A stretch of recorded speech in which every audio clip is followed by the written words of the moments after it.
About the mic. Subcommittee will come to order. The chair recognizes himself for an opening statement. Good afternoon and welcome to today's hearing. We are here to consider several bills that address important issues facing our nation's communications ecosystem. These range from securing our networks from foreign threats and robocalls to improving how we connect our rural constituents. We all know the frustration of receiving unwanted robocalls. Americans received an estimated 4.3 billion robocalls last month alone. Although some of these calls are legal, calls that the recipient has consented to receiving, such as from a school or pharmacy, illegal robocalls continue to be a problem. In fact, fraud perpetrated against Americans by illegal robocalls costs an average of $22 billion annually, primarily affecting those who cannot afford such losses. Additionally, fraudulent robocalls make us distrustful of legitimate callers, causing us to ignore calls from unknown numbers and often miss important calls. Congress has taken steps to address this problem. In 2019, we enacted the Pallone-Thune Traced Act. This law took important steps to reduce illegal robocalls by requiring providers to implement call authentication, increase fines for intentional violations of the Telephone Consumer Protection Act, authorized tracebook efforts, and established a federal interagency working group to combat illegal robocalls. The FCC has also taken important steps to reduce illegal robocalls, both in implementing the Traced Act and by working to block these calls from reaching our networks in the first place. Unfortunately, however, more still needs to be done. Bad actors continue to develop new ways to enter our networks, and many of these culprits are based abroad, making them hard to track down. One of the bills we're considering today will improve our efforts to identify and catch these foreign bad actors and make it harder for their calls to enter our networks. These are meaningful steps. I want to make clear that I'm well aware of the difficulties that Congress and the federal government face when trying to address this problem. Fraudsters do not follow the law, and we must be mindful of imposing new requirements that will only burden legitimate callers while doing nothing to reduce the illegal calls that harm us.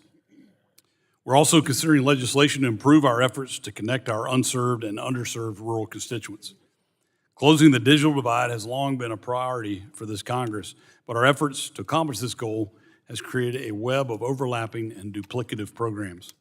In 2022, the Government Accountability Office found that the federal government runs over 130 broadband programs across 15 different agencies. This fragmented approach has led to overbuilding and waste, not to mention confusion caused by conflicting requirements and obligations.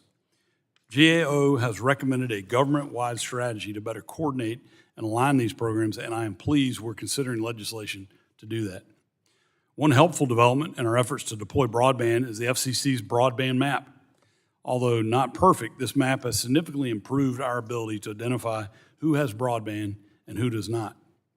We can improve this map, and today we're considering a bill that will help us identify agriculture areas so we can ensure farmers have the connectivity they need for things like precision agriculture and other modern technologies. I know full well the immense importance of connecting unserved Americans. I'm a proud member of the bipartisan, bicameral Universal Service Fund Working Group, and I'm continuing to work with this group on reforms to ensure the USF is sustainable for future generations. The USF is an important tool in our efforts to ensure universal connectivity, and I hope we can reach an agreement very soon. As we continue to deploy and upgrade communications infrastructure nationwide, we need the most advanced technology to ensure they are efficient, resilient, and secure. To accomplish this, we can turn to our favorite buzzword, artificial intelligence, AI. At a time when threats to our network are at an all-time high, AI is a crucial tool to fight fire with fire and ensure one of our most critical systems is protected. Although AI is already deployed throughout our networks in certain capacities, we can always benefit from a greater understanding of how it can be implemented to maximize security. We have a lot of to talk about today, so thank you to our witnesses for being here. I look forward to this discussion. And I now recognize the ranking member, the gentlelady from California, for her opening statement. Thank you very much, Mr. Chairman. I'm glad we're holding this hearing to address two basic needs: affordable broadband for every American and secure networks people can trust. Reliable communications connect students to classrooms, patients to health care, and communities to life-saving emergency services. In the Sacramento region, we see both the promise of connectivity and the consequences when it falls short. A family can live only 20 minutes from downtown Sacramento and still lack the connection needed for work, telehealth, and online learning. And for families in the California Delta, broadband is also essential for monitoring irrigation, tracking changing weather, and getting crops to market. That's why accurate data matters. We cannot connect the right places when our maps fail to show where service is actually needed. It's great that we're looking at ways to improve our broadband maps and provide a clearer picture of connectivity across agricultural areas. But infrastructure alone will not close the digital divide. A connection does little good when a family cannot afford service or lacks the device or skills to use it. That's why I co-lead the bipartisan Bicameral Universal Service Fund Working Group with Chairman Hudson. We are working to preserve and modernize the programs that connect rural communities, schools, libraries, healthcare providers, and low-income families. It is also why I introduced the Digital Opportunity Foundation Act. This legislation will bring public and private partners together to expand digital skills, device access, and broadband adoption. We must ensure the infrastructure we build actually improves lives and that every person has the skills and tools to make full use of it. We must also secure these networks. Communications network connect Sacramento's hospitals, utilities, schools, and businesses. A cyber attack can interrupt medical care, classroom instruction, electricity, and emergency response.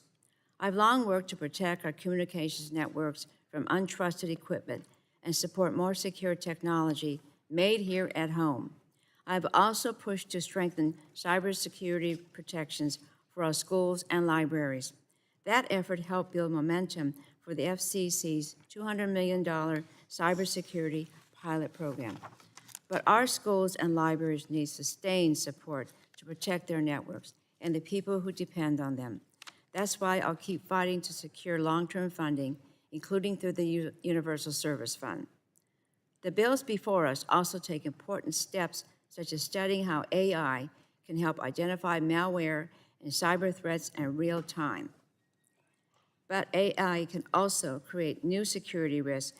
We need strong guardrails for both open source and proprietary AI models, especially when they are used in our communications networks and other critical systems. That means rigorous testing, strong cybersecurity standards, transparency, and clear accountability when systems fail or are misused. Finally, we need stronger protection from scams. Last year, Americans lost $3.5 billion to imposter scams. This includes scams that lure consumers through text and phone.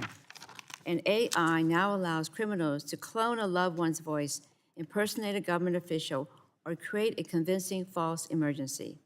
The bills we are considering at this hearing takes important steps toward protecting consumers from illegal robocalls, but we have more work to do.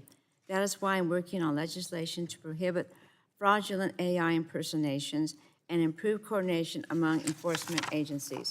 Scammers should not escape accountability because they are exploiting new technologies and targeting our most vulnerable communities. I look forward to working with my colleagues to strengthen the bills before us today and keep every community connected and secure. And with that, Mr. Chairman, I yield back. Thank you. And before I recognize the chairman of the full committee, just for the record, during the ranking member's remarks, I received a robocall. And it said, hi, my name is Reginald, and I'm giving you a call about your installment loan application. I wanted to reach out personally because you've been pre-approved for $45,000, blah, blah, blah. Just pretty timely. The chair now recognizes the chairman of the full committee, Mr. Guthrie, for 5 minutes for your opening statement. Thank you, thank you. You're pre-approved for $45,000, that's good. So good afternoon, and I thank Chairman Hudson. I appreciate you for holding this legislative hearing on these very important topics. Securing our communication system from bad actors has been a long-standing and bipartisan priority for this committee.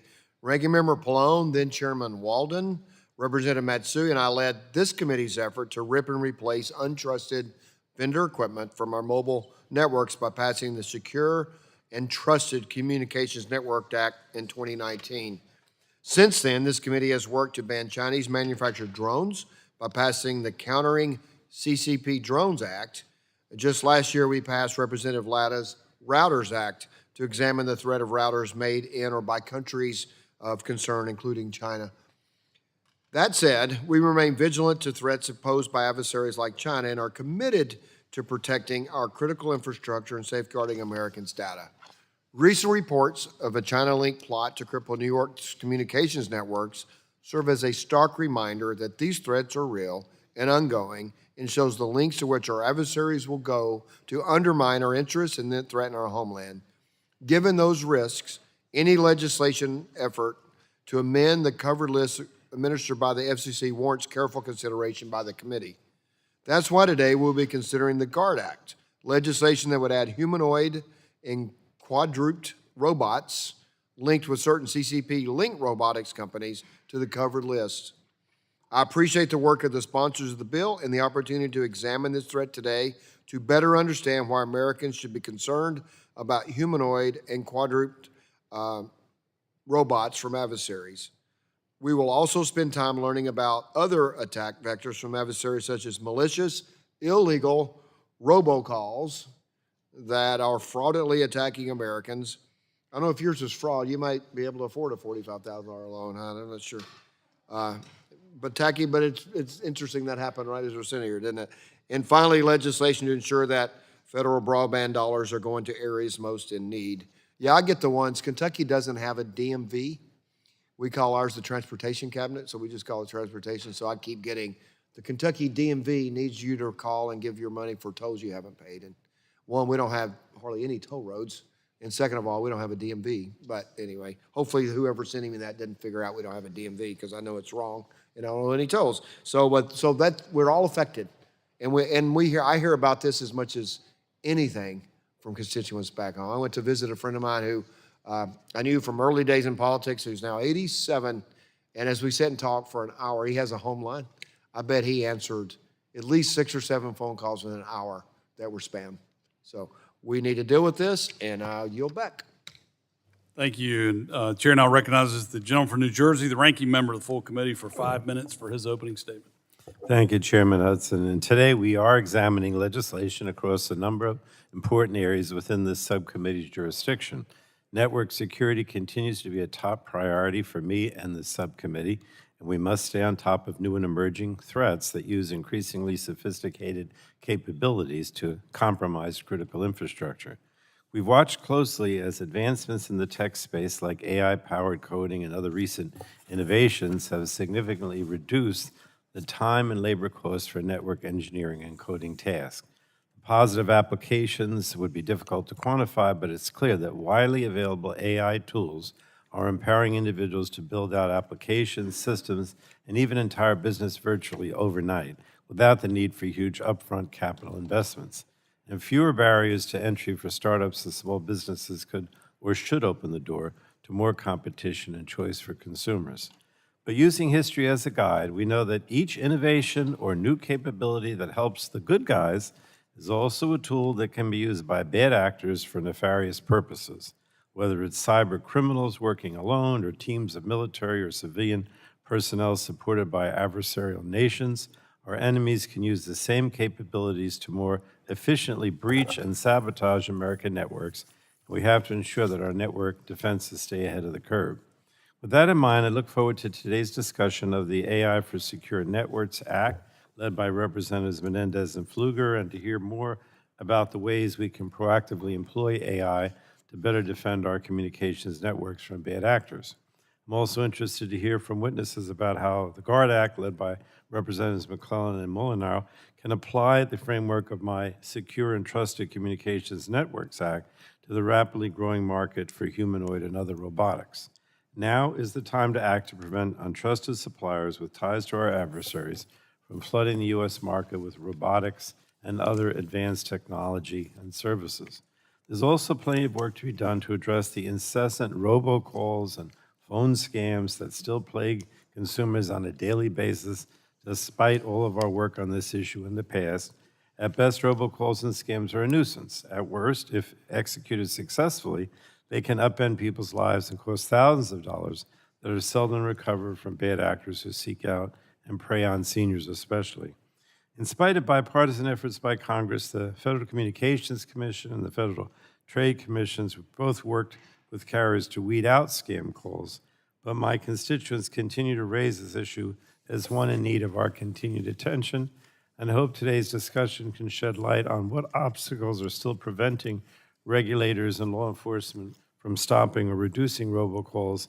And I look forward to hearing from our witnesses about how legislation like the Quiet Act and the Foreign Robocall Elimination Act can help in these efforts. We'll also consider two pieces of legislation that aim to build on the subcommittee's work to deploy broadband infrastructure across the country so that every American can access affordable and reliable high-speed internet service. In particular, I hope to hear our witnesses' perspectives on how the plan for Broadband Act, led by Representatives Peters and Wahlberg, and the Data Bridge Act, led by Representatives Kelly, Soto, and Houchin, can improve how we manage, track, and carry out federal broadband deployment initiatives as efficiently as possible. So, a lot to discuss, Mr. Chairman. I yield back the balance of my time.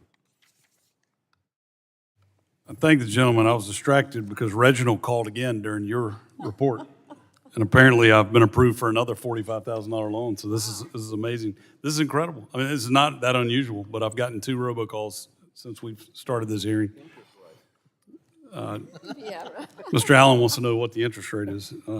Listen, we've now concluded with member opening statements. The chair reminds members that pursuant to the committee rules, all members' opening statements will be made part of the record. We'd like to thank our witnesses for being here today and to testify before this subcommittee. Our witnesses will have 5 minutes to provide an opening statement, which will be followed by a round of questions from our members. The witnesses here before us today are Michael Robbins, President and CEO of the Association for Uncrewed Vehicle Systems International. Thank you. Kevin Ruppy, partner with Wally Ryan. Thank you for being here. Andrew Von Ah, Director, Physical Infrastructure, Government Accountability Office. Thank you. And Lindsey Gorman, former Senior Policy Advisor for Technology Strategy in the Biden White House. Thank you for being here with us. Mr. Robbins, you are recognized for 5 minutes for your opening statement. Thank you, Chairman Hudson and Ranking Member Matsui and distinguished members of the committee. It is an honor to be with you today. I am Michael Robbins, President and CEO of AUVSI. We are the trade association for the autonomy, robotics, and drones industry. Our members are at the leading edge of transformation where artificial intelligence, robotics, and autonomy are converging to create a new frontier of cyber physical systems. Before I turn to the GUARD Act, a brief personal word because this hearing is very special for me. We are meeting in the John D. Dingell room. I went to work for the late John Dingell in 2002 when I was just 19 years old, and from 2006 through 2011, I had the privilege of serving as his chief of staff. He was my boss, my mentor, and my friend, and much of what I know about serving the public, including my commission in the United States Navy, I learned from him. With me today is my son. Like this room, he is named in the Congressman's honor, referencing Chairman Dingell's family nickname of Jack. Chairman Dingell used the jurisdiction of this committee to defend American workers and consumers and to keep our industrial strength equal to our security. And that is the argument I bring with you today. AUVSI stands in strong support of the GUARD Act, and our backing is informed by history and lessons from previous policy failures in the drone industry. Drone technology was invented in America. The scaling, however, took place in China. Over a decade, PRC manufacturers came to dominate American skies.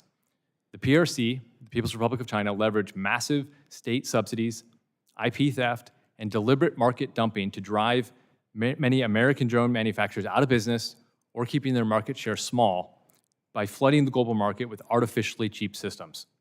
That was market share engineered in Beijing, not fairly earned in the market. And this also injected considerable national security risks into the United States. A Chinese drone is a flying sensor built by companies that the PRC can compel to share data that is collected back with the PRC. And that is why CISA and the FBI have warned that Chinese drones put American critical infrastructure at risk. By the time Congress took action to address the risk and the market imbalance, many American operators had built their operations around a single foreign supplier. And therefore, every policy option was costly and often faced with fierce opposition from those who had become dependent on Chinese technology. Nevertheless, we appreciate the courage of this committee for moving forward. The cost of restricting an adversary's technology is a function of its installed base, and the installed base only grows as the PRC executes on its deliberate strategy to subsidize its companies and dump its products in the United States to create strategic dependence. Accordingly, every year of delay on robotics turns an easier decision into an expensive and more complex one, because the same PRC playbook used for drones is now aimed at robotics. The humanoid and quadruped market is still relatively new, only a few tens of thousands of units shipped worldwide last year, but the capture dynamics are already visible. Chinese firms already account for roughly 90% of the global humanoid shipments. In our research universities, where American robots once led, labs have shifted to subsidized, artificially low-cost Chinese systems in just the last 12 to 18 months. In public safety, police departments are adopting Chinese robot dogs in the same pattern that entrenched Chinese drones over the last decade. And like with drones, this is not merely an economic contest. It's also a national security one. A compromised laptop can expose data. A compromised robot can expose data and also move, surveil, and act physically inside a factory or a hospital or a power plant or on a military base. And like with drones, under China's national intelligence law, the companies that build these systems can be compelled to serve state intelligence in secret.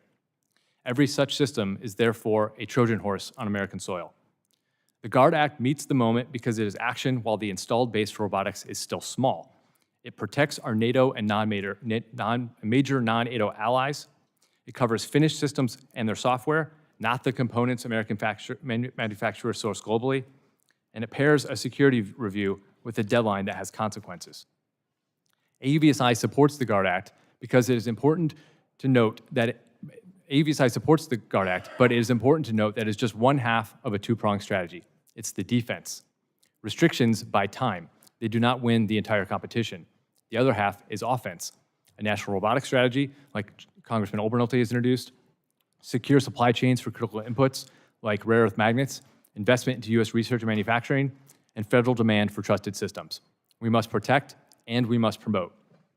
Chairman Dingell spent his career getting ahead of problems so the families he represented would not pay for Washington's delay. When Chinese drones first arrived, no one warned this committee where it would end because it had not yet happened. This time with robotics, we can see it coming, and we can act while it's still inexpensive to do so. For my son's generation and for the American workers and companies who will build these machines, I hope we will. AUVSI urges you to advance the GUARD Act. Thank you, and I look forward to your questions. Thank you. Mr. Rupi, you're recognized for 5 minutes for an opening statement. Chairman Hudson, Vice Chairman Allen, Ranking Member Matsui, Chairman Guthrie, Ranking Member Pallone, members of the subcommittee. Thank you for giving me the opportunity to appear before you today. My name is Kevin Rupi, and I am a partner in the telecommunications, media, and technology practice at Wiley Ryan LLP, and I'm here today in my own personal capacity. All views expressed in this testimony are my own. I have worked to combat illegal robocalls and fraud since 2012, including helping establish and oversee the Industry Traceback Group, which has been the FCC's designated traceback consortium since July 2020. I also serve on the board of the Communications Fraud Control Association and represent clients in efforts to combat illegal robocalls and brand impersonation scams. I share the subcommittee's concerns about illegal robocalls. Consumer fraud, including illegal robocall schemes, is no longer dominated by opportunistic scam artists. Increasingly, it is carried out by sophisticated criminal enterprises, including transnational criminal organizations, drug cartels, and hostile foreign actors operating at industrial scale.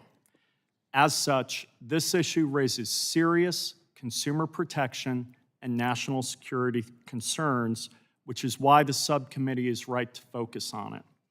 I would like to make 3 points today. First, enforcement works, especially when it is powered by sophisticated tools, including traceback. Federal, state, and private civil enforcement actions demonstrated real success in disrupting fraudulent schemes. Building on these successes, the government should prioritize targeted and meaningful enforcement actions.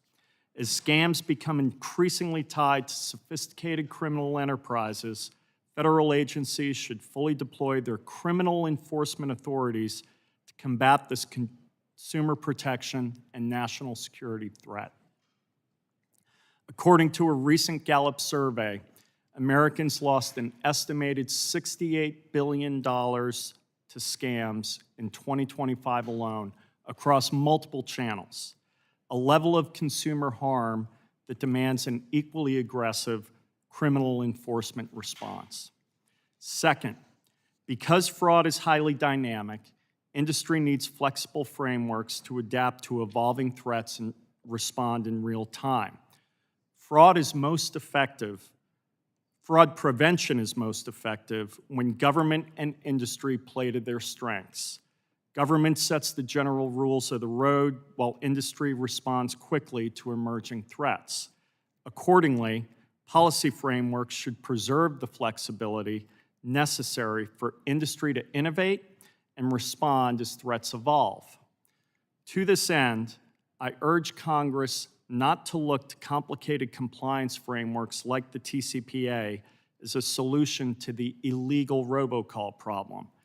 The TCPA is an incredibly complex statute already, and its core purpose is to establish compliance guidelines for legitimate callers.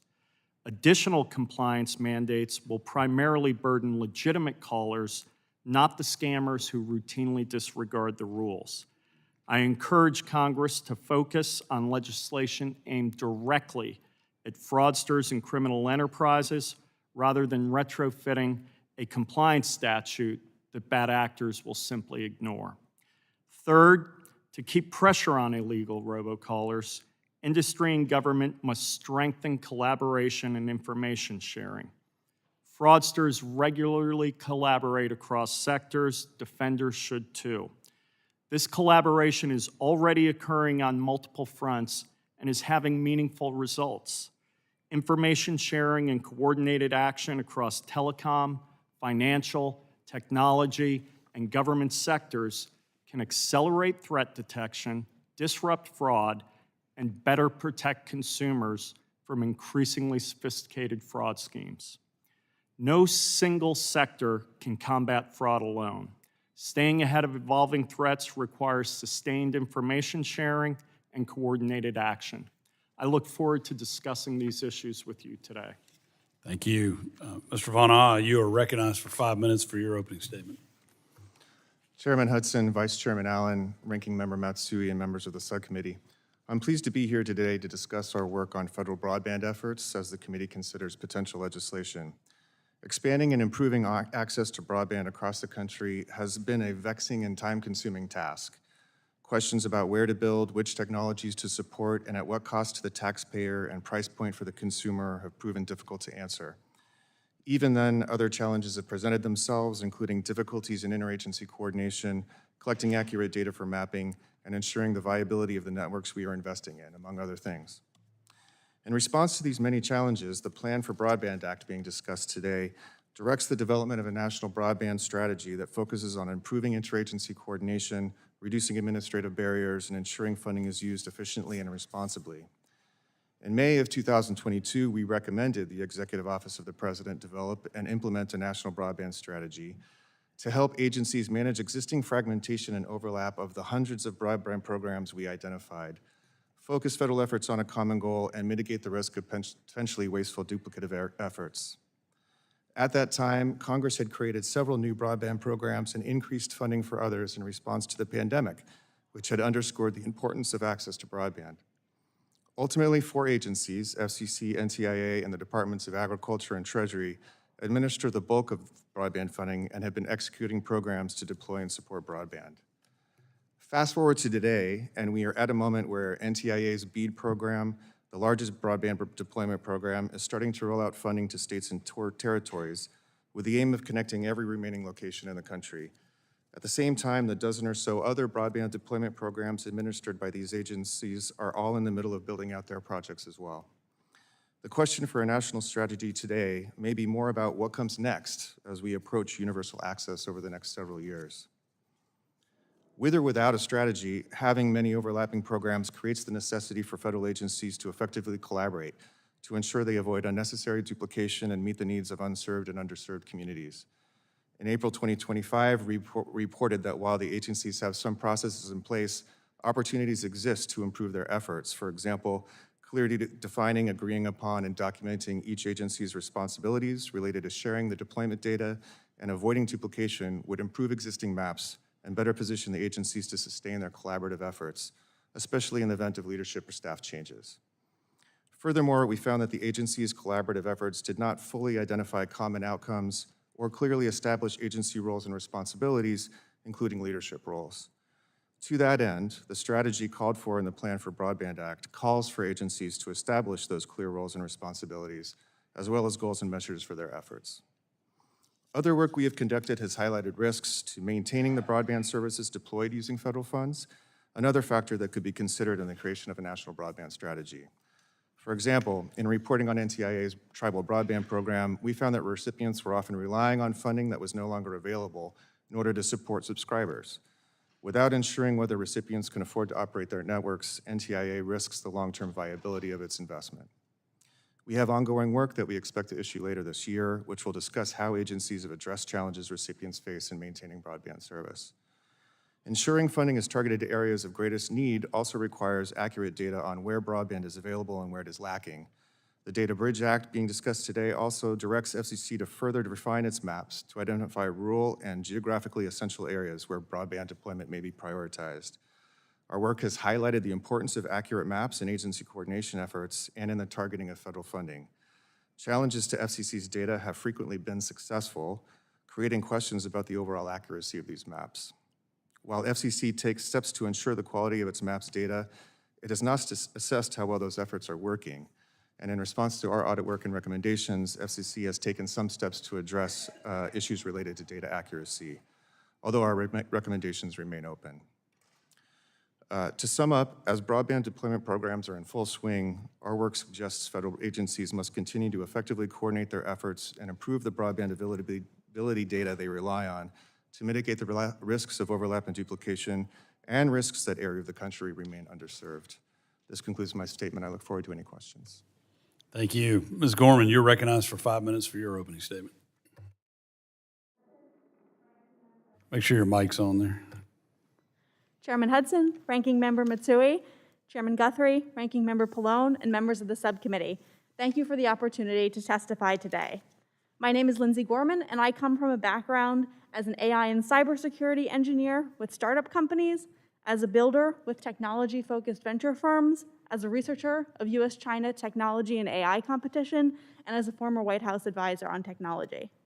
2 years ago, I had the honor to testify before this subcommittee on the future internet and the risks of cyber warfare from the People's Republic of China. I argued then that democratic allies needed trusted supply chains for a projected $500 billion Internet of Things market, and that applications such as in healthcare and connected vehicles introduce new risks around dependencies, building, espionage, and intellectual property theft. Today, those risks have grown immeasurably, and they have also transformed in character with the rapid adoption and diffusion of generative artificial intelligence. Yet the US policy response has not kept pace. I focus my testimony on 3 dimensions of this challenge: the new cyber attack surface posed by AI models, agents, and applications, the competition with the PRC and consideration of open versus closed AI, and advances in 6G telecommunications networks as AI native. First, AI is massively expanding the cyber attack surface and risks, tipping the offense-defense balance in favor of the attacker. AI systems are becoming increasingly capable hackers. In April, the UK's AI Security Institute assessed that Claude's Mythos preview was capable of autonomous intrusions. Just yesterday, OpenAI announced that during a benchmark cyber test, its models escaped their test environment, exploited a vulnerability to access the internet, and breached fellow AI company Hugging Face to steal the test results. Models and agents also create new cyber access points for intruders, such as through prompt injection and data poisoning attacks.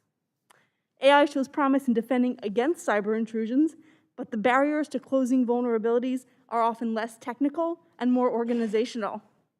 Moreover, as AI development moves from chatbots into the real world, this attack surface will only grow. One movement in the AI community is the development of world models.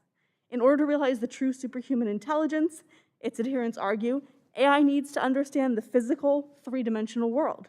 The potential is extraordinary, from humanoid robots that can defuse explosive devices on the battlefield to those that fold laundry at home.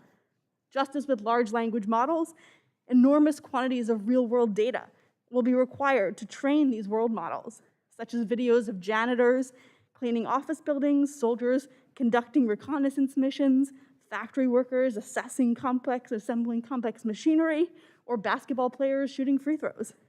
Once developed and deployed, these systems will collect data continuously on their environments to refine their models.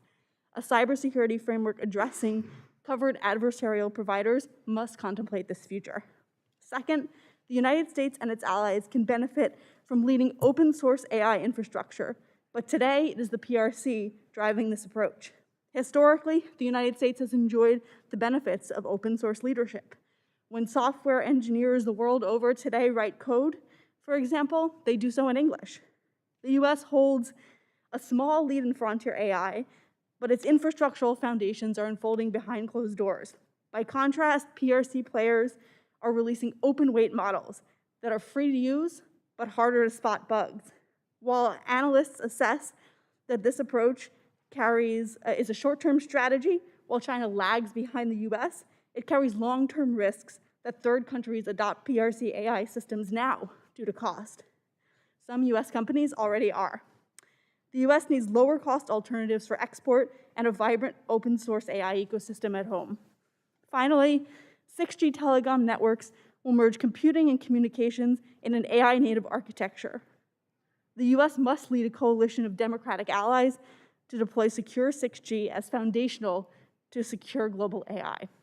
In my written testimony, I provide recommendations to Congress to modernize US cybersecurity oversight for the AI era, secure AI models and applications against foreign adversarial suppliers, accelerate 6G adoption and security, secure and compete on open source AI, and rebuild tech trust with allies and partners.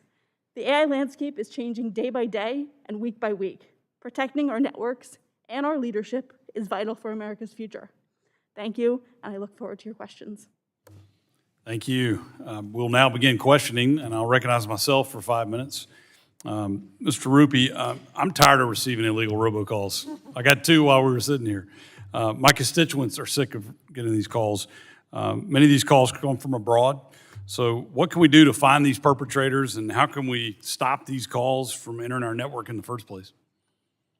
Chairman Hudson, I share your frustration.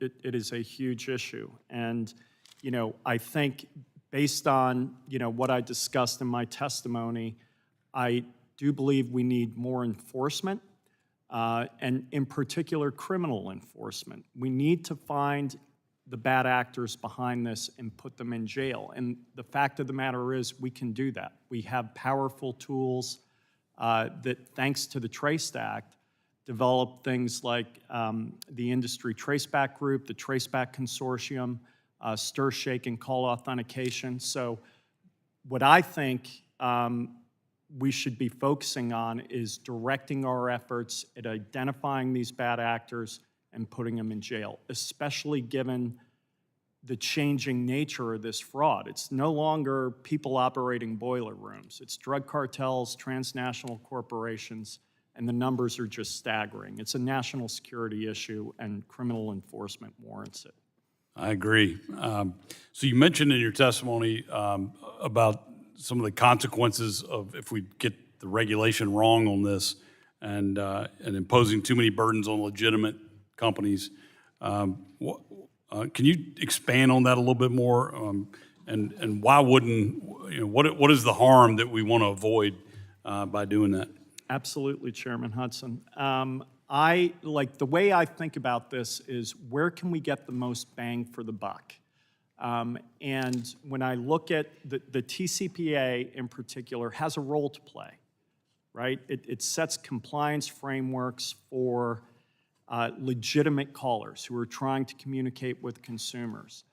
But at the end of the day, organizations like the Jalisco Drug Cartel and the Sinaloa Drug Cartel, they're not going to play by those rules. And the fact of the matter is, the Jalisco Drug Cartel was engaging in telemarketing.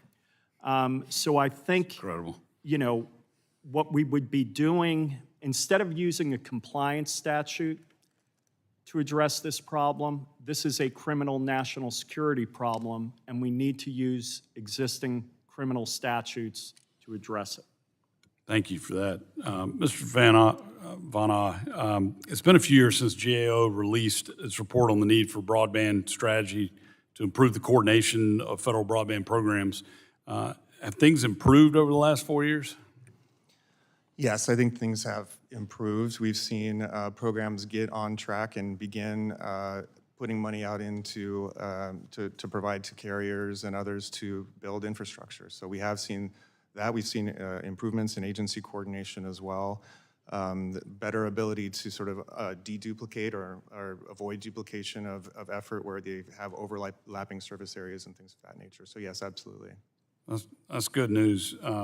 With the BEAD program finally connecting homes, do we still need 130 different government programs doing broadband? Did we ever need that many? Well, that's the question that we're asking today with a strategy. I would say that we probably don't need 130 programs, and BEAD's goal is ultimately to connect every location that's in the map.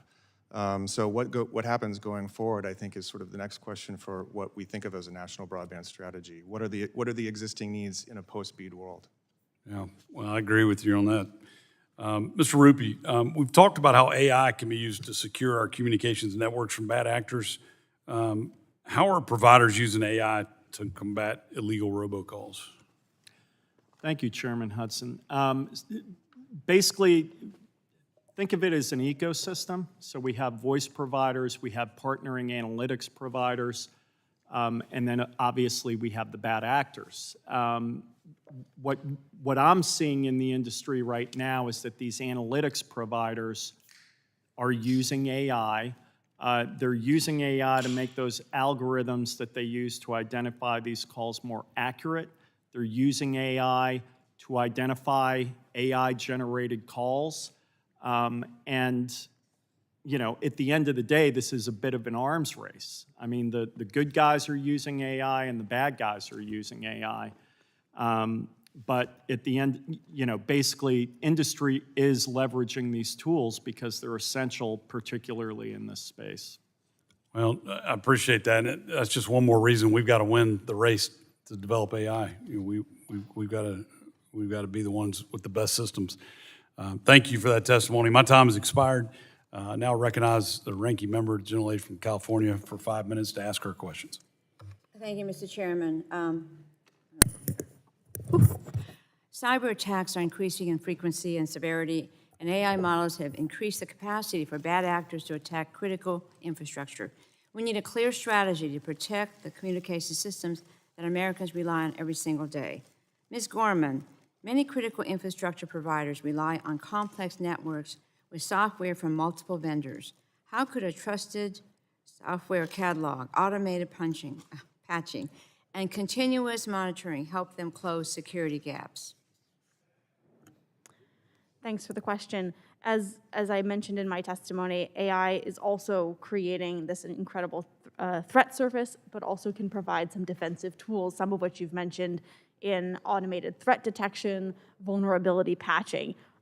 What I would urge Congress to do is we really need to have some minimum security standards when we're rolling out networks, when we're using AI within our networks. We need to be sure that they are not subject to adversarial incursion, and that they can be leveraged for these benefits. Okay, can you suggest other tools that Congress should support to help critical infrastructure providers find and fix vulnerabilities faster? I think ultimately some of these things just have to be required. We can let the private sector and collaborate with the private sector do some of this on its own, but when it comes to critical infrastructure, if AI systems are going to be discovering vulnerabilities for the attacker, I think we need to require that they're also going to be discovering vulnerabilities for the defenders.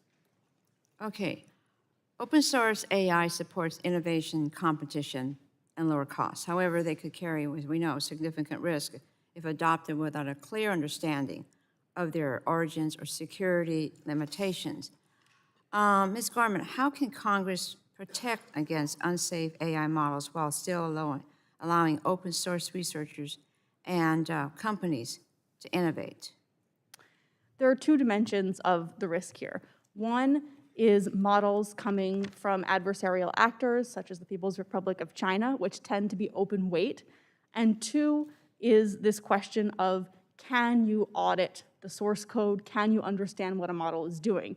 Right now, those two questions are kind of aligned because the PRC is putting forward these open weight models, which, unlike open source software traditionally, where you can inspect the source code, you can see, understand if there are bugs in there, with open weight models, that's not really the case. So what the United States needs to do is, one, come up with competitors to these low-cost models that the PRC is putting forward, and two, support a vibrant open source, not just open weight, but open source ecosystem for AI infrastructure. Things like the National AI Research Resource could be codified in statute, tools to develop the infrastructure behind AI so that researchers across the country can build on open source architectures for their own models. Okay, now, Ms. Garment, we know China's making advanced AI models cheaper and easier to adopt. What investments does the United States need to ensure that secure American and allied alternatives remain affordable and competitive? Well, one way we could do this is, right now, we have an American AI exports program where consortia of AI providers and industry are coming together, and the idea is they'll receive preferential financing, maybe some tax credits, investments, and also promotion from the State Department around the world. We need to make sure that there is a cost-competitive track of that, potentially open source, potentially even open weight, so that our systems can also be in the global marketplaces competing directly with the PRC. Not only do we need to make the best frontier models, which the United States is still doing, but we also need to be providing some lower cost alternatives to meet the world, I think, where it is. Okay, all right. Well, thank you very much, Ms. Garment. I yield back. Thank you. The chair now recognizes the chairman of the full committee, Mr. Guthrie, you. for 5 minutes for your questions. Thank you, Mr. Chairman. I'm kind of focused on the humanoid robotics industry, so Mr. Robbins, who currently has the competitive edge in the humanoid quadruped robotics industry, the U.S. or China? I would say the U.S. is leading the innovation and China is leading in actual deployment. Okay, can you speak more about why you think Congress needs to act swiftly? Yeah, the Congress needs to act swiftly because we've seen the exact playbook that China is using right now with humanoid and quadruped robotics and robotics broadly work very effectively in other industries like drones, for example, which is an industry we also represent. And the longer we wait, the more the installed base grows in the United States, and the more difficult it is then to make a policy change later, the more costly that policy decision is to people who have installed the Chinese robots and built that base. We saw that with drones. When this committee passed the Protecting from CCP Drone Act, there was a lot of opposition from people who had made significant investments in Chinese drones, thinking that was okay. They didn't understand the national security risk. So what do you think are the concerns with having these robots from China?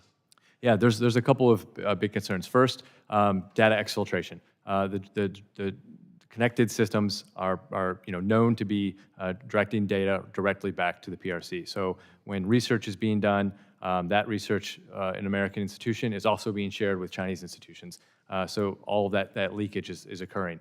Further, there's these are mapping and surveilling and audio sensors on all of these robots. So whatever operation they're in, whether it's a factory or a hospital or a military base, They're creating 3D models of the world around them. They're listening to the world around them. And again, all of that data can be leaked back to China. And the scariest version is through a data update, a remote sensing, remote access, they could actually be used to physically disrupt the environment that they're in as well. Yeah, this committee worked on the ban for Chinese cars, and that's the same issues with cars as well. So also, Mr. Robbins, so prior to the GUARD Act's introduction, we worked with sponsors to add in a rule of construction to carve out partner and ally countries from being included in any addition to the covered list. Can you talk more about the importance of collaborating with like-minded partners, specifically in the robotics industry? Absolutely, yeah. And if we didn't have outside help, outside connections, not help, but connections. Yeah, the robotics industry is a very global industry, and we have a very strong partnership in the United States with many democratic allied countries, Korea, Japan, Taiwan, throughout Europe, Israel, Australia. And we are much stronger when working together, taking on China's authoritarian scale, than when any single democratic nation trying to take on China's authoritarian scale alone. Okay, so also, Mr. Robbins, the Secure and Trusted Communications Networks Act, referenced earlier, we call RIP and Replace, was signed into law in 2020. Since then, this is the Routers Act, foreign-made routers and drones have been added to the cover list. Okay, Yes, I guessed that wrong. So since then, the foreign-made routers and drones have been added to the cover. Are there any lessons learned that we should be considering as the GUARD Act goes through the legislative process? And for example, how should we think about balancing naming specific entities of concern versus entire categories of products and services? Yeah, great question, sir. So when the FCC took action on drones, they did both. They named an entire category of products of drones, but they also named two particular companies, DJI and Autel Robotics, as particular entities and companies of concern due to national security findings. So both work. In this case, in the robotics space, the leading Chinese robotics company, Unitree Robotics, has already had a national security finding from the Department of War. They've been placed on the 1260H list, which is the People's Republic of China, PLA military linked companies. So I think doing both would make sense in this case as well. I think another lesson learned from drones is a cautionary tale is with drones, the focus was on all drones, not just on adversarial platforms. The GUARD Act is written in a way that targets verified national security risk with adversarial and does not sweep in our trusted NATO and major non-NATO allies. Additionally, the GUARD Act also does not cover components. It instead has a study on components for potential future FCC action, allowing there to be more of a transition time for U.S. industry. Okay, my time's about to expire. All my questions, I yield back. Appreciate it. Thank you, Mr. Chairman. Thank you, Chairman. Chair now recognizes the ranking member of the full committee, Mr. Pallone, for 5 minutes for your question. Thank you, Mr. Chairman. I believe my Secure and Trusted Communications Networks Act provided a helpful framework for how the FCC should work with our national security agencies to determine if certain communications equipment or services pose a threat to society. And under that framework, the FCC must place the equipment or services that have been deemed a national security threat on its covered list, which effectively removes them from our country's supply chains. But given these stakes, it's important for this committee to have oversight over the way the FCC is implementing the framework and ensure the FCC's decisions are the result of a rigorous and detailed national security analysis. So I have three questions of Ms. Gorman, and then I'm going to go to one of Mr. Rupi. So, Ms. Gorman, is it important for the FCC to work with our national security agencies to evaluate the security threats posed by communications equipment and services? Very. The FCC doesn't have a full picture on its own of national security threats. Okay. And should we build upon this framework to ensure that the FCC provides more transparency to this committee before placing equipment or services on the covered list? And if so, why? I believe we should. We need a well-articulated strategy, which the FCC should work with this committee, with Congress, to develop, so that the full spectrum of U.S. national security risks, as well as economic objectives, are considered in these decisions, and that the biggest risks can be mitigated with broad bipartisan support, so that ultimately they stick. Okay. And then my third question is also, how else can we improve the secure and trusted framework, especially given increasing capabilities of drones, of robots, and AI? I think we need to really clearly spell out what risks we actually want to guard against when it comes to securing our networks. We're about to be confronted with a huge panoply of PRC-made devices, robots, AI models, the systems using AI models, and we need to make decisions about what risks. Is it espionage? Is it dependence building? Is it intellectual property theft? Is it the pure cybersecurity risk that we want to guard against with these kinds of devices? And spell that out in a clear framework that looks to the future, that builds in both the network security and also the applications that are sitting on top of these networks. We're going to be using AI within the networks themselves. We're going to be training AI models on the network. So it's not enough to think about the applications and the networks as two separate pieces. But if we're going to be using AI to monitor network traffic for vulnerabilities, for malicious behavior, what are the guardrails we want to put on those systems? I think that's what an updated framework should get at. All right, thank you. I wanted to go to Mr. Rupi. We all know dangerous and unwanted calls and texts continue to bombard Americans. The TRACED Act, which I authored, required, among other things, the creation of the Industry Traceback Group, ITG, public-private partnership to trace and stop illegal calls. While the ITG has helped to reduce the amount of unwanted robocalls, there's a lot more work in for Congress and the industry to do here. So let me ask you first, thank you for your past efforts to stand up the ITG. And with your experience, how else should the federal government and industry collaborate to further protect consumers from dangerous robocalls and robotexts, if you will? Thank you for that question, Ranking Member Pallone. And I applaud your leadership on the passage of the TRACED Act. When I think about the TRACED Act and I remember the run-up and the passage of it, that's exactly the type of legislation that we need to be thinking about and how to approach this. You know, one of the big things that has changed since, just prior to the TRACED Act and now is this involvement with criminal elements, national security threats. Like, it really has morphed in recent years from my perspective. But I think, to your point, the TRACED Act established the Traceback Consortium, the ITG, and the FCC, other federal and state agencies have used that data. ITG data fuels enforcement. And as an example, there was a case, the FCC's Sumco Panama, where once the FCC acted based on traceback data, those calls fell off a cliff. And I think what's missing is the individuals behind those calls. We need to bring criminal enforcement to this problem. I mean, the numbers are just staggering, particularly in terms of financial loss. So I think that's a key element, and collaboration is happening, and it works. All right, thanks again. Thank you, Mr. Chairman. The ranking member yields, and now I'll ask my questions here for the next 5 minutes. I want to thank Chairman Hudson for holding this important hearing, and I want to thank the witnesses for being here to testify. And we keep talking about robocalls. I've had my experience with those. And in fact, this one call I got, I told the guy, I says, I'm a member of Congress, and I'm going to have the FBI investigate you. And he kept trying to get me to go buy this card. And I finally said, did you hear what I said?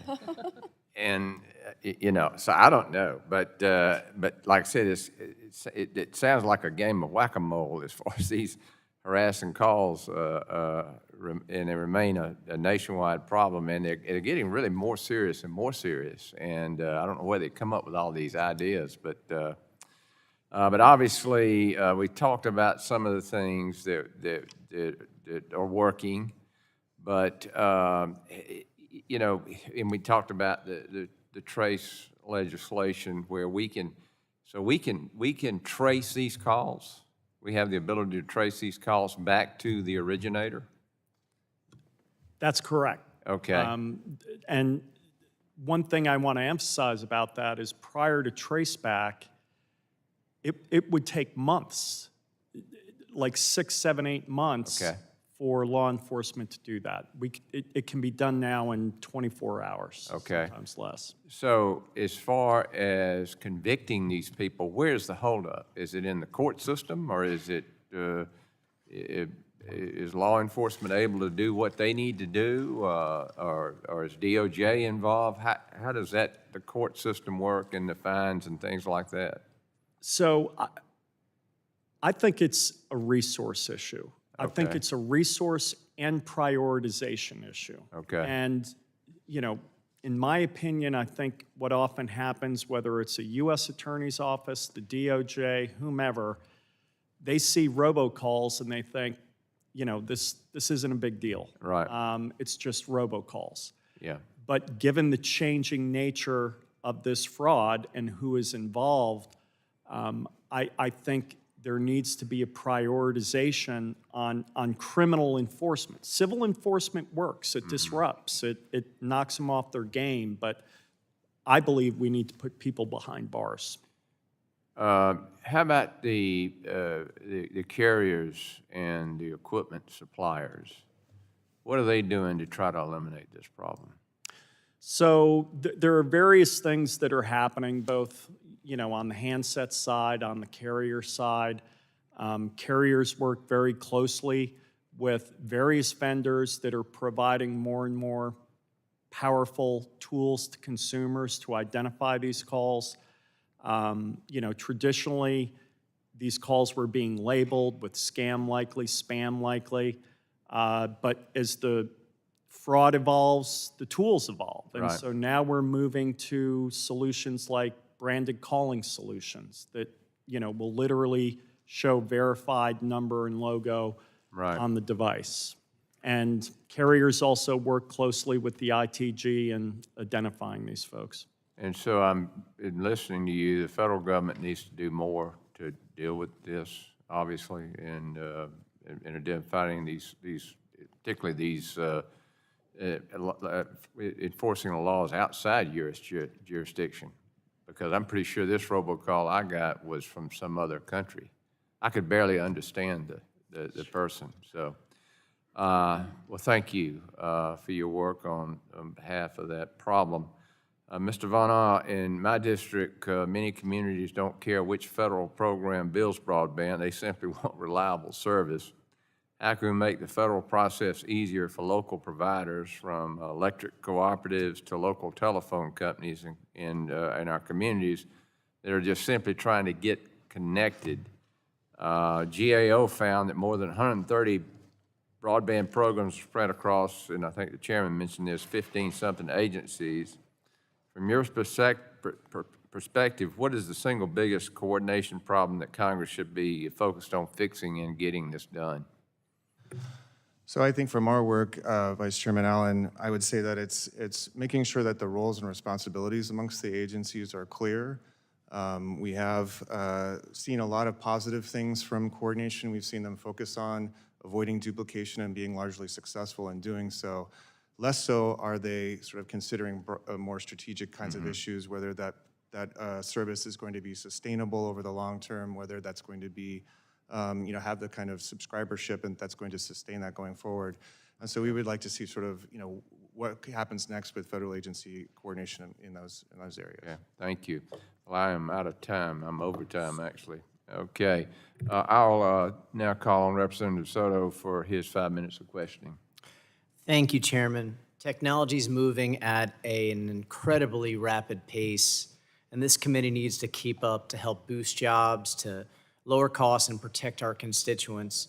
And so we have a wonderful hearing today on a whole range of issues from technology and telecommunications. First, continuing the battle against annoying and sometimes fraudulent robocalls. I feel like this is like the NTth chapter of that, but this time foreign calls and AI-generated voice calls are now on the menu finally as well. Secondly, AI can be used to help as well in improving security and resiliency in our telecom network. I've seen that even in our local roads back home, so I'm interested to see those efficiencies. And then stopping the flood of Chinese robotics. We know from our rip and replace issues with telecom from Huawei that Chinese companies have spied on us. They've used communist principles to help corner markets. We need to boost domestic production and make sure that these are trustworthy machines. Everybody wants a better cell phone service and internet connections, and so I know that when we're dealing with the AI telecom network bill, that's going to be important. I'm particularly excited about the Data Bridge Act, adding agriculture areas to national broadband maps. Proud to represent cattle and citrus country. They are using precision agriculture. They're tracking livestock, receiving and analyzing large amounts of data to improve yields, and so that connectivity is so important. First, Mr. Von Ah, in relation to the Data Bridge Act, I got to ask, why were ag areas not included in the original national broadband map? Do you happen to know? They were included in the sense that if there's a broadband serviceable location, it would be included in the map. So for example, if there was a farmhouse, that would be a broadband serviceable location, but it wouldn't necessarily show the entire area that might need broadband coverage. Sure, and when a lot of these farms and ranches, they're so vast that they're going to need different stations for both internet connections and for Wi-Fi. On the BEAD program, we finally got testimony that 2 states, after a year and a half into this administration, finally are getting broadband. Do you see is the speed picking up finally again on some of the BEAD? Because I know Floridians, especially in these rural areas, are really waiting on this. From all indications, it looks like funding is starting to go out. Nearly all of the state plans have been approved, and as you mentioned, there's funding going out the door to various states, and they're beginning to execute their plans. Thank you so much. Mr. Robbins, I know under the GUARD Act, we would help boost domestic production and also with our allies. So I guess my question is, would we be ready to meet the need or at least get close to meeting the need on day one? What would that look like as far as having the means of production to be able to meet the demand for all these robotics that are needed for our daily lives? Yeah, thank you for that question, Congressman. American robotics companies are actively working to scale manufacturing in the U.S. now and working with partners from allied nations as well. The challenge at the moment is it's hard to scale when you don't have consistent demand, and it's hard to raise money when investors look at the marketplace and look at other markets where China has come in and dumped subsidized products into the market and drove American companies out of business. So right now, investors are standing on the sidelines more than we'd like them to. Private capital is sort of learned lessons from the drone industry and solar panels and others and said, until the U.S. actually does something about this Chinese dumping, this might not be a safe bet.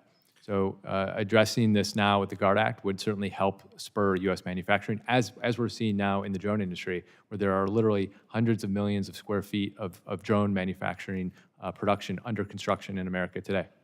So we saw with telecommunications, we had to do rip and replace because it was already in there, right? It was already too late, and we had to pull all this Huawei equipment back. Is there any other sort of economic development aspects we could help you with to boost production beyond sort of stopping the dumping of Chinese robotics and drones? Yeah, that's a great question, Congressman, and you're absolutely right. The GUARD Act is a defensive mechanism, and we need some offense as well. What China does really well is they both support the companies that are manufacturing the robots, but they also support the companies that are acquiring the robots domestically in China. They create demand. So the federal government can be a better customer, first and foremost, in national labs, on the military bases, and other places, but also can create incentives for U.S. manufacturing to purchase American-made robots and install them in the factories. We have about over 500,000 manufacturing jobs shortfall in America right now, and American robotics can help enhance American manufacturing efficiency and U.S. GDP by helping to enhance manufacturing efficiency. Thank you. Now yield back. Thank you, sir. Thank you. Chair, and I'll recognize the gentleman from Ohio, Mr. Latta, for 5 minutes. Thanks, Mr. Chairman, and thanks for our witnesses for being with us today. this hearing is very, very important. And if I could start with you, Mr. Van Aw, I've been on this subcommittee for a good number of years and chaired it. But when we talk about having 130 broadband programs across 15 different departments and agencies, and the question always comes up: how many do we really need? We don't need that many. I know we don't. And the question, I guess, is GAO done a report as to the cost of having that many different programs across that many departments and agencies? We haven't delved into the costs in terms of whether there's sort of like, a duplicative effort across the agencies. We haven't honed in on the exact cost of that, but certainly there's overhead in each agency to execute those programs. So if you've got sort of repetitive and duplicative overhead in those. Well, let me ask, is that something then this committee, the subcommittee could ask of you and at GAO to do a cost estimate on that? Well, we could certainly discuss that, certainly with your staff. Okay, well, thank you.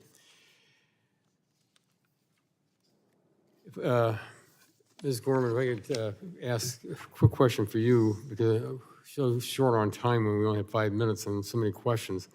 In the last bullet point in your testimony, you have your rebuild tech trust with U.S. allies and partners. And you talk about, about the U.S. leadership that's been out there and that we need to be back out in front. But it's always been talked about Huawei and ZTE. We did a $4.8 billion rip and replace in this country because they're not a trusted network. And we know that a lot of countries out there get it because quote unquote cheap, but you sometimes just end up selling your soul to get what Huawei and ZTE is giving. How do we regain that trust because when everybody knows this is not trusted equipment that the Chinese are putting out there? I very much agree.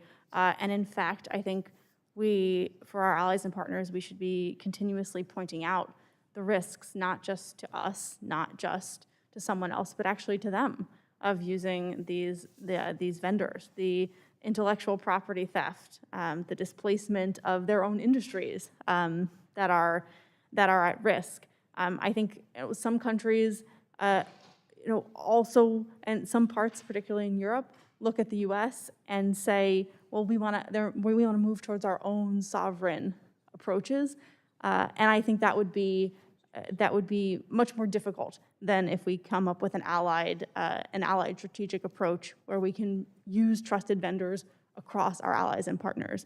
And so that's the kind of trust in the United States, in our ecosystem of allies and partners, that I think is critical to ensuring that we don't make choices in this country and in our closest allies and partners about using some of these untrusted vendors like Huawei and ZTE. Thank you.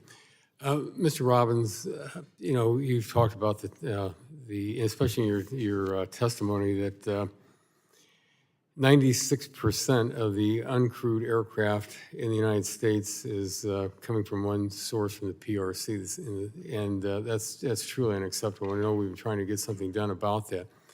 But we all know the absolute risk of having these drones flying around the United States collecting information on us. Law enforcement has said, oh, we really like the technology. And how do we say that, folks, it might be time to turn those things off, put them in the closet and leave them there. Has there been a lot of discussion out there to tell people that they better not be using it? Because I know when I'm out and I'm asked, I said, don't use it. Yeah, I appreciate that, Congressman. And I think the conversation has evolved a lot. The education work done by Congress, by agencies like CISA and the FBI, have really put out a lot of good information on the risk of using Chinese drones and the national security implications of that. But we also have to recognize that local law enforcement, public safety agencies, they typically have very, very tight budgets, and they've made, in some cases, very significant investments in their Chinese drone fleets, and it's not an easy switch for them to just turn those off and go back to not having drones, because they are a life-saving tool. It's also not easy for them to go out and into the market and find new dollars to buy replacement drones. Congress did have a rip and replace program, as we talked about, for the telecommunication network when there was a clear national security risk with ZTE and Huawei. We would very much like to see a similar rip and replace program for drones. There are a few grant programs out there now that are helping communities, DOJ grants, DHS grants, FEMA grants, acquire non-Chinese drone technology. as the Chinese drone technology is being faded out because of the FCC ruling. But it's not a lot of money right now, and that's certainly an opportunity for Congress to step in and help local public safety agencies make this transition faster. Well, thank you very much. My time's expired, and I'll submit questions that I didn't have time to ask to the witnesses. Thank you very much, Mr. Chairman. I yield back. Thank you. The chair now recognizes the gentleman from California, Mr. Peters, for 5 minutes for your questions. Thank you, Mr. Chairman. Thanks for calling this important hearing. We've discussed many times on this subcommittee just how critical broadband connectivity is in our increasingly online world. And in an age of technology, it's more important than ever for my constituents in San Diego and Americans across the country to get connected as quickly as possible so they can access employment opportunities, education, telehealth care, and more. In 2022, the Government Accounting Office, or GAO, released a broadband study on the, quote, national strategy needed to guide federal efforts to reduce the digital divide. In this study, GAO identified the over 130 federal programs to expand broadband access administered by 15 different federal agencies. The amount of investment shows that the federal government surely understands the importance of connectivity. However, the study found that this vast number of programs spread across so many agencies has led to a fragmented, confusing, overlapping patchwork of funding. I'm concerned that the communities with the most limited resources may be the most affected by this fragmentation. Following the publication of the GAO report, I introduced the Plan for Broadband Act with my colleague, Representative Wahlberg. The Plan for Broadband Act directly mirrors GAO recommendation in this study to synchronize federal efforts with the National Broadband Strategy. Mr. Von Ahn, what is at stake with regards to this federal program fragmentation, and which communities do you think are being harmed most? Thank you for the question, Representative Peters. So going forward, right now there's, all these programs are underway in terms of trying to build out their broadband projects. And so what's key now is sort of what areas might be missed after those projects are completed. Will we get all of the areas covered that we want to have covered? Will there be sufficient coverage? Are there going to be some carriers who drop out of these programs or default on their requirements or what they have promised to do in these programs? And then it's sort of what do we do at that point? And that's kind of where we are at this point. So in terms of the 130 programs, it's really boiled down to about a dozen programs or so that are focused on broadband deployment currently, Okay. and they're all underway. All right. So you're not particularly concerned about the fragmentation, or is there something you recommend we do about that? I'm still concerned about the fragmentation, of course, and what we've recommended to agencies is the importance of interagency collaboration on knowing what each agency is doing, where they're deploying broadband, whether they're trying to leverage those resources to basically bring communities up to speed. Okay. Well, I'm happy to see the Plan for Broadband Act included in today's hearing after it was reported out of the Senate Commerce Committee last spring, and hope this bipartisan proposal, we can see it through the committee to the floor soon. Today, we're also discussing legislation to crack down on robocalls. There's been a lot of discussion about that. I consistently hear from my constituents about the harm robocalls cause, and just recently heard from a senior citizen who resorted to changing his phone number to stop the approximately 20 scam calls he receives every single day. For many people, phone calls are the only way to stay in touch with loved ones or to receive important medical information. But thanks to the constant flood of scam robocalls, answering the phone can feel like taking a gamble, as if the scammers have taken over the whole system. So, Mr. Rupi, can you talk about how AI is changing the landscape for robocall scammers, and how we can, as Congress, can best protect our constituents from the scams that are becoming increasingly convincing? Thank you, Congressman. And yes, it is an evolving landscape, and AI is certainly a tool that the scammers are using to make their fraud schemes seem more authentic, make them more convincing, and at the same time, those same tools are being used by industry to counteract those. There are challenges at times with, in the example you gave, certain networks, IP networks versus TDM networks, may be more capable of handling some of these tools. But at the end of the day, industry is doing everything they can to, deploy these tools, deploy AI to counteract these. But it's an ongoing process, and I do believe that, a criminal enforcement element is needed. You mentioned that. That's something obviously we could add here. Thank you all for your testimony. Glad to see the committee responding to these threats. And Mr. Chairman, I'll yield back.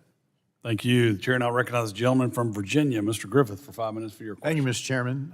I appreciate, and Mr. Ruby, I appreciate your testimony, and I have gotten one. I'm not as popular as the chairman. I've only gotten one spam call while we've been sitting here, and I am curious, though, because my constituents get these all the time, too, but a lot of them in my district, and the complaints I get are people calling up on Medicare Advantage type programs. But like the chairman, I don't get those. Now, he's too young to get them, but I don't get those. I get the ones that want to lend me money. So what algorithm are they using to decide to call based on lending money or Medicare Advantage? Oftentimes, and thank you for that question, Congressman, oftentimes these scams, they obviously vary. They come in different flavors. But oftentimes the scammers will gain access to what are called lead lists, where, because of something, whether it's a cyber hack where that information was obtained, where they can find identifiable information about that particular consumer. They're on Medicare, they're on Medicaid, They need to borrow money? they need to borrow money. That gets sold on the internet as a full package lead list, and they'll start making those calls. And it can fluctuate. I used to get a lot of robocalls, and even though I answer them, fewer now, it seems to me. But to your point, it's a very dynamic space, and there is access to information that enables them to target individuals. And then I love the ones, and I don't know whether anybody else has gotten these, but I love the ones where it says I'm calling myself. I get a call from me. Where your phone number is. It's my phone number that's calling me to tell me about whatever it is they want to sell me. Yeah. Right, and they're spoofing your caller ID. Right. Exactly. And I know that it's happened to constituents because they've told me that. So we're hearing all these complaints, and I'm glad we're holding the hearing today to talk about H.R. 6152, which I am a co-sponsor of. But it seems to me that you got these organized scam rings that are operating overseas to do this, and isn't that what the FCC's robocall mitigation database is supposed to block? And how come it didn't work and how is it supposed to work?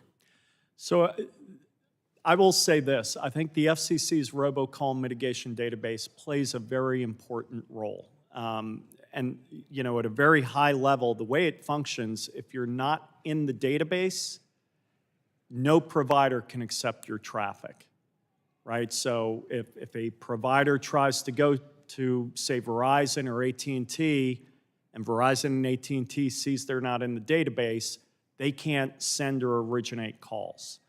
I think the biggest challenge with the FCC's RMD is the quality of many of the entries. There are just fraudulent organizations, VoIP providers that are registered in the database. And the FCC, to its credit, has done a lot to throw these providers out. They removed about 1,400 providers last year from the RMD. But I think, the big issue is we need to catch them on the front end before they get in the database. Because once they're in the database, they can make phone calls. And does the Foreign Robocall Elimination Act incentivize tracking down the bad actors?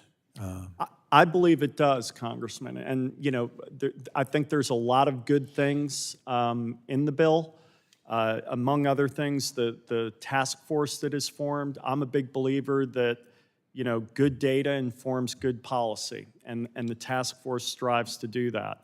On the traceback front, I think it is a great idea that we are moving that renewal process from 1 year to 3, because all that is a paperwork exercise for FCC Enforcement Bureau staff and the Traceback Consortium. So let's reduce the paperwork so they can focus on enforcement and traceback.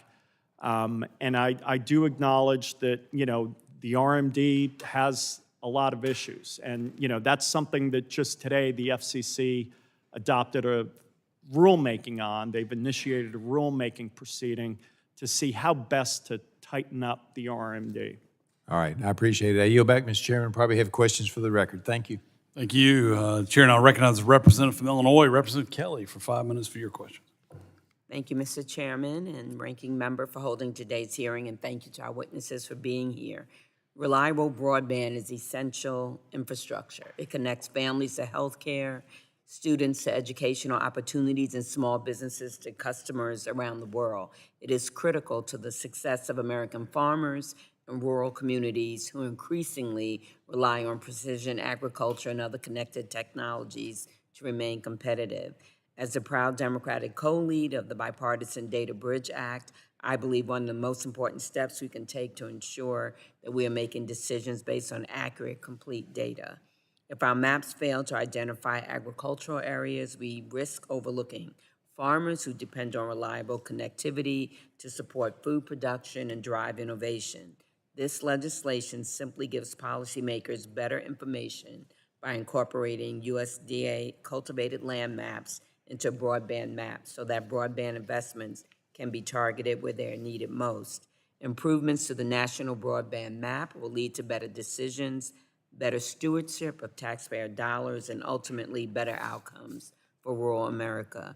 Mr. Von Ar, can you explain why incorporating agricultural land into FCC's broadband maps would improve federal broadband planning and deployment decisions? Absolutely. Thank you for the question, Representative Kelly. Our work over the last several years has continuously shown that the better, more accurate data we have in maps, the better we can target our investments. That's been true going back to when FCC used census blocks to sort of identify where broadband was or wasn't. The more refined and more accurate data that we can get, the better we can target those investments. Thank you.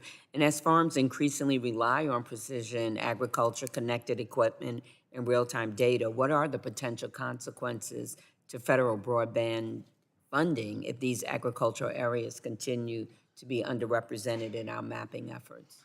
I think the answer is fairly simple, that they may not get the investment necessary to support those kinds of activities. And that affects our farmers and economic development. My district is urban, suburban, and rural, and I have 4,500 farms in my district, so they are definitely very interested in this. Well, thank you, and we must ensure greater access to broadband for all Americans, and that includes our farmers and rural communities who feel left out far too often. Thank you, and I yield back. Thank you. The chair now recognizes the representative from Texas, Representative Pfluger, for 5 minutes for your questions. Yeah, thank you, Chairman, and thanks for holding this hearing. And to our witnesses, we appreciate your testimony as we look through these issues. Every phone call, every text, and transaction that Americans make travel across networks that are under a growing attack. And I think y'all have mentioned that today, but recent reporting showed millions of attacks launched against U.S. telecom providers in a single year. And that obviously has a cost that's associated with it, billions of dollars, in fact. And AI has given our adversaries a powerful new tool to launch these attacks at a scale that we have not seen, maybe ever. And it should also be one of our best tools to stop them. AI should be that tool that we can help leverage and stop. And I think that's important, and that's why Congressman Menendez and I introduced the Bipartisan AI for Secure Networks Act, which directs the Department of Commerce to examine how AI can be responsibly used to strengthen the security and resilience of telecommunications networks. So, Ms. Gorman, I'll start with you. You've said that AI risk tipping the offense-defense balance in the attacker's favor, even as it shows real promise for automated threat detection. Can you maybe expand a little bit on where is AI-based network defense mature enough to deploy right now And then on the other side of that coin, where does it still need to grow? Yeah, thank you, Congressman, for the question. And I think this is the offense-defense battle balance is evolving. These technologies are evolving so rapidly that every week there's a new development. But I agree, and I agree with the premise of the AI for Secure Networks Act, that we need to be leveraging these technologies for defense. Where I think these technologies are increasingly mature is in finding vulnerabilities that we might not be able to find with other means. That's incredibly powerful for both attackers and, of course, also for defenders. Where I think there's still work to be done is exactly in this question of what kinds of models and what cybersecurity standards of the models themselves are we going to allow into our networks to monitor the traffic on networks, to find vulnerabilities, to monitor for suspicious behavior. Right now, we don't have any requirements on cybersecurity standards of the models themselves. They're subject to data poisoning. They're subject to prompt injection attacks. They could be using adversarial models. So I think that's really the biggest barrier to fully integrating these AI models into network defense. Thank you. Mr. Robbins, you've made the case that the connected sensor-rich devices pose a risk, whether they're robots or network or equipment or otherwise, and I agree with that. Does the same logic apply to how we think about deploying AI-enabled monitoring tools across telecom networks? Yes, thank you for that question, Congressman. We see robots as the physical manifestation of AI. It is embodied AI. So yes, that logic absolutely is sound. I want to talk robocalls, and I know that this has been discussed, but it's obviously one of the top complaints that we hear, and assuming that most of my colleagues are also getting the same, but according to the FCC, illegal and spoofed robocalls remain its top consumer protection priority, and a large share of that traffic is originating in foreign locations with foreign-based robocallers, and it's a huge problem and a challenge. The Trace Act, signed into law in 2019, directed the FCC to designate a single consortium to run private-led traceback efforts, and they've redesignated the Industry Traceback Group every year since 2020. Mr. Rupi, you helped build the ITG from scratch, and how would extending that consortium's designation from 1 year to 3 years, say, affect its ability to actually go after robocallers and have a higher effective rate? Thank you, Congressman. I think that extension makes great sense. And, the main reasons are, I think it's prudent that the Trace Act established a review period for the designated traceback consortium, but it's sort of a Goldilocks scenario, right? Like 1 year is a little too short, 3 years is an ideal period, because each and every year, the FCC has to go through an administrative process. If a competing application is filed, the traceback consortium has to respond. So in my mind, it's a more efficient process that enables both the Enforcement Bureau and the traceback consortium to do what they do best, which is find bad guys and target them. Thank you. 5 minutes is hard to get everything solved, but I appreciate that. Yield back, Chairman. Thank you. The chair now recognizes Representative from California, Representative Barragan, for 5 minutes for her question. Thank you, Mr. Chairman. Last year, seniors lost $7.7 billion to scammers, up to 59% from the year before. And part of that came from what the FBI calls distress scams, where the AI voice cloning tools mimic a grandchild's voice to fake an emergency. Mr. Rupi, these scams are already happening today. In addition to the Quiet Act, what else can Congress do to stop that call before it ever reaches someone?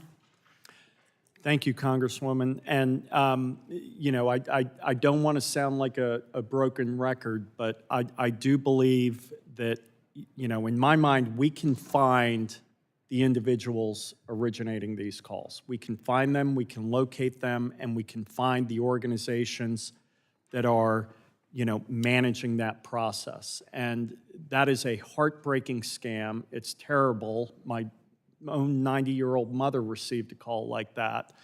But that is why I really think we need to start focusing on criminal enforcement. I think too often people think about robocalls as a nuisance, a bother. It's no longer that. This is, as I noted in my opening testimony, it's not only a major consumer harm issue, it's national security. Is there anything in the current law now that would stop the call before it connects? I think the closest thing that would stop a call before it connects is removal from the FCC's robocall mitigation database. In other words, whoever that provider is that is originating those calls, once they are taken out of the database, they can't do that anymore. And the FCC has done that. They've removed 1,400 last year from the RMD. Thank you. One more on this is a lot of my constituents speak Spanish or another language at home first, and scam operations already run calls in multiple languages. Does a disclosure rule like the Quiet Act protect someone if the scam isn't happening in English, or are non-English speakers more exposed and less protected than everyone else?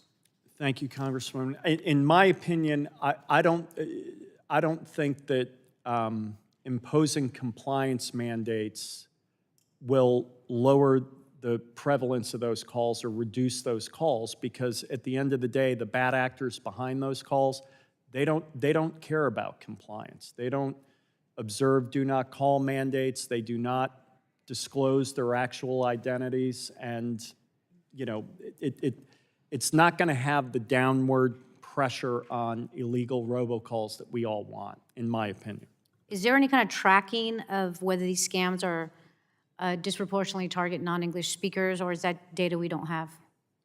There are certainly vendors out there, and potentially some carriers that have that information. They can see where these scams are occurring geographically. So companies like UMail, Nomorobo, and others, they can see that data. Great, thanks. Mr. Vana, a 2023 report that you authored found that nearly a third of families without broadband said the reason was cost, and a quarter of families who already had it struggled to afford it. Now, those same families are paying up to $30 a month more, which is almost $350 a year since the Affordable Connectivity Program ended. Does GAO still consider the single biggest barrier between families? Does GAO still consider cost the single biggest barrier between families and affordable broadband? If it's certainly one of the key issues, if not the most critical one, yes. It's not the most critical? Cost is not the most critical? No, it certainly is one of the most critical, yes. Oh, it is one of the most critical. Because I saw a report that GAO had, and it mentioned a number of programs that were important, and that the Affordable Connectivity Program was one of them. Right. Do you think that helped people afford access to broadband? While that program was going on, there were some 23 million subscribers to that program that benefited from that particular program.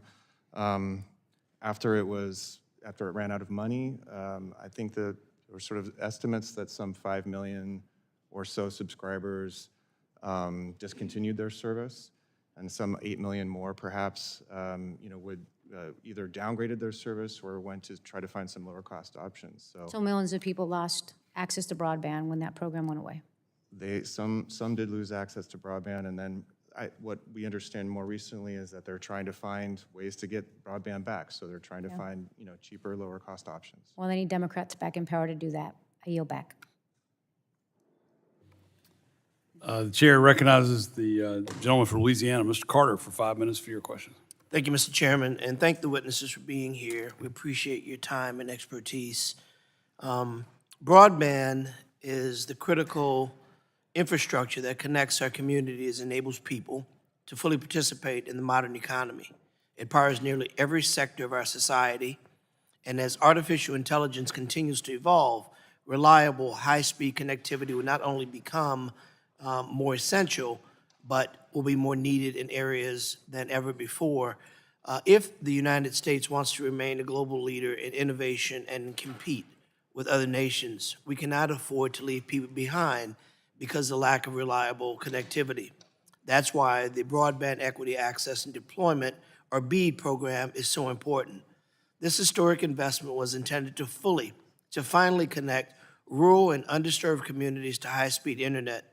Unnecessary deployment delays only widen the digital divide and postpone economic opportunity. We know that broadband is the backbone of telehealth, allows patients, especially in rural areas, to access quality health care without traveling long distances. But without reliable infrastructure, broadband infrastructure, telehealth simply is not an option for those who need it most. And our technology continues to evolve. We must continue investing in communication technology and networks to connect everyone regardless of their zip code. Mr. Gorman, why is resilient broadband infrastructure an essential component for consumers to fully leverage artificial intelligence? Thanks for the question. I think a few reasons. First, that throughout, we're in a global competition to develop AI, to deploy AI, and we need the best and brightest from this country to be part of that race and that contest.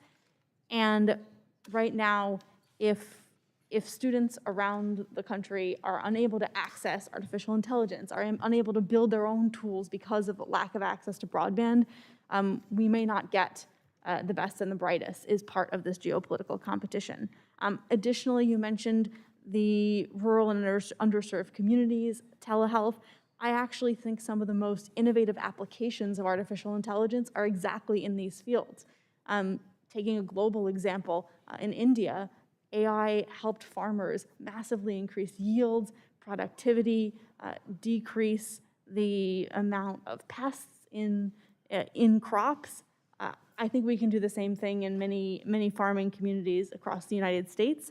And similarly, telehealth is an area where throughout the country, I think we've all had the experience of being plagued by wait times, high costs, and where there's real room for AI disruption and innovation. And I agree that that's only possible with connectivity and broadband throughout.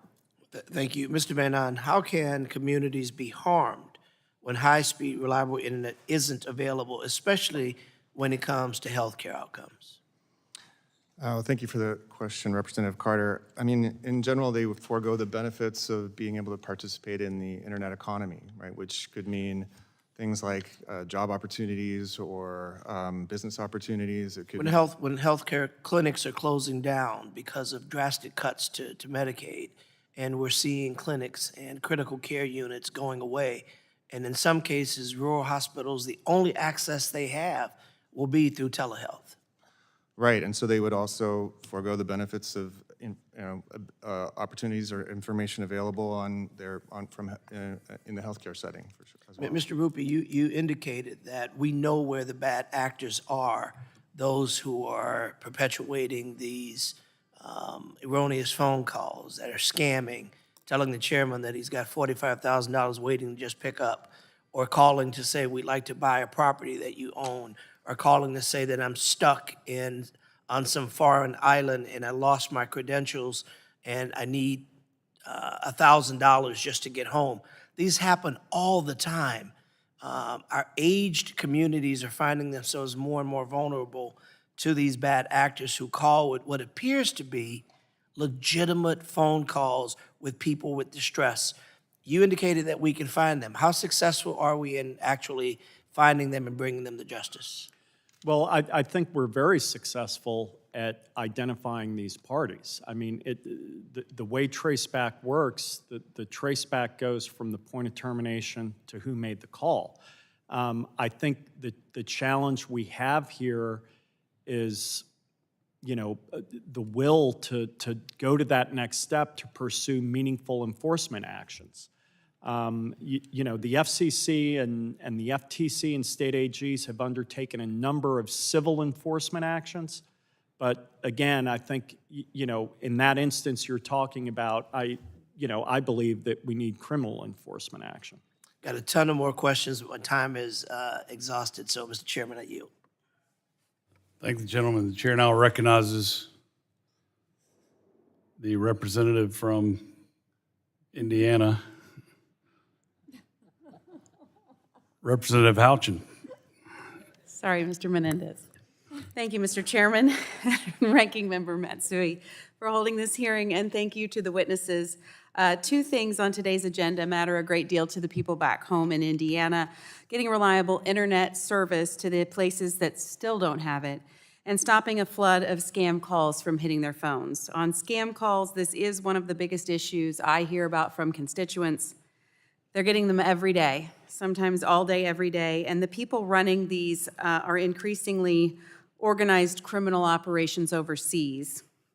I appreciate the work that my colleagues have done on the Foreign Robocall Elimination Act, as well as the Quiet Act, and I look forward to seeing more activity on this topic.